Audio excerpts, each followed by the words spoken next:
자, 이번 강의의 키 핵심은 용도, 지역, 지구, 구역에 관한 내용 중에서 용도, 지역입니다. 그래서 전반적 틀을 얘기했죠. 그러면 특히 용도, 지역과 용도, 지역끼리는 중복 지정할 수 없다. 왜 그런지 알겠죠? 평면적으로 규정한 겁니다. 그래서 토지의 효율적으로 이용하기 때문에 개발할 거냐 보존할 거냐에 따라서 개발할 때는 개발하고 보존해야 법을 사는 거 아닙니까? 가장 깊은 데가 중복 지정할 수 없다는 게 가장 중요한 거고, 두 번째, 용도, 지역을 지정하는 절차는 도시군 관리계획으로 정한다. 건데 네 가지가 몇 가지가 아니라 21개까지 된다. 근데 왜 가로 9개라고 돼 있느냐? 자, 법에서는 9개로 돼 있어요.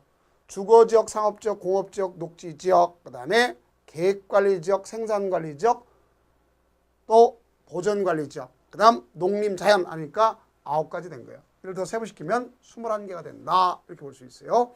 그 중에 가장 핵심이 되는 것 중에, 자, 전용주거지역 하면 우리가 전량보호를 했죠. 전용주거지역은 양호한 주거환경을 보호한다. 그래서 전량보호. 그래서 그 중에 1종은 단독주택 중심, 2종은 공동주택 중심으로서 전량보호다를 알 수 있겠고요. 두 번째는 일편 조성. 일반 주거지역은 편리한 주거환경을 조성하기 위한 것이다. 그랬습니다. 그래서 1종은 저층이니까 아파트를 지을 수 없습니다. 그죠? 우리가 저층은 4층을 기점으로 그랬죠. 그 다음 2종은 일반인데 중층 중심이다. 3종은 중고층 중심이다. 이렇게 나왔습니다. 그래서 1편 조성 1, 2, 3 저중 중고 이렇게 되는 겁니다. 그 다음 녹지 지역 중에 보존 녹지 잘 아셔야 되겠죠. 우리가 생산 녹지는 생산을 위해서 개발이 요구된 거고, 보존 녹지다. 도시의 자연환경, 경관, 산림, 녹지 공간을 보존할 필요가 있는 지역이고, 생산 녹지는 주로 농업 생산을 위해서 개발이 유보가 필요하고 있는 지역이고, 특히 조심할 게 이거죠. 자연환경 보존 지역은 도시의 녹지 공간 확보, 도시 확산을 방지, 장래 도시용지의 공급 등을 위해서 보존할 필요가 있는 지역으로서 불가피한 경우에 한해서 제한적 개발이 허용하는 지역이다. 그래서 그걸 갖다가 뭐라 할 수 있다? 바로 자연 녹지다. 그럼 좋은 건 자연 녹지 좋은 거죠. 안 좋은 건 보존 녹지가 안 좋은 거죠. 도시역 중에서. 자, 넘깁시다. 다음, 이렇게 이반 결정 고시라고 하는 절차상이 있습니다. 그죠? 우리가 갔을 때 이반하고 결정하고 고시하는 절차상이란 건 우리가 갔을 때 이반한다, 결정한다, 고시한다. 근데 이 3단계인데 거기 특례가 있더랬죠. 그래서 공유수면, 매립지, 바다인 경우는 그 중에 뭐만 필요하냐? 고시만 필요한 경우가 있다. 왜? 요거 매립 목적과 인접 용도 지역이 같은 경우만 고시만 필요한 거. 나머지 다르더라. 아니면 또 몇 개 이상 나눠졌다. 그러면 다 처음부터 이반 결정 고시를 다 해야 된다. 이 소리가 되는 거예요. 아셨죠? 이게 꼭 들어요. 그래서 같은 경우만 뭐만 합니다? 고시만 한다. 포인트고. 넘깁시다. 그러면 이제 절차상 특례 중에서 또 하나 가져갈 것이, 자, 다른 법률에 의한 특례가 있어요. 모든 절차 생략한다. 여기 이반도, 결정도, 고시도 필요 없다는 얘기죠. 그 무슨 법에서? 타법에서, 다른 법에서. 그러면 다른 법이 여기 있네요. 여기.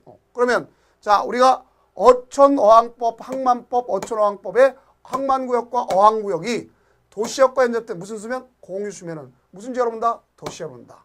또 산업입지 개헌의 법률에 따라서 산업단지가 다 아니라 국가산업단지, 일반산업단지, 도시첨단산업단지 되지만 여기 산업단지, 농공단지는 대상이 되지 않는다 하는 걸 알 수 있어요. 그렇지 않으면 그거 빼놓고는 도시역으로 본다.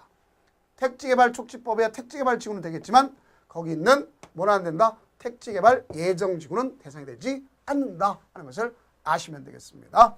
그 다음 전원개발 촉진법에 따른 전원개발 사업구역 예정구역이 되지만 수력발전 송변선은 해당 사항이 없다. 그 다음 농지법에 의한 것인데 관리지역 내용은 둘이 특히 관리지역이라는 거예요. 관리지역 안에 농지법에 농업진흥지역으로 지정고시 됐다 그러면 농림지역으로 본다. 자, 두 번째 조심해야 돼요.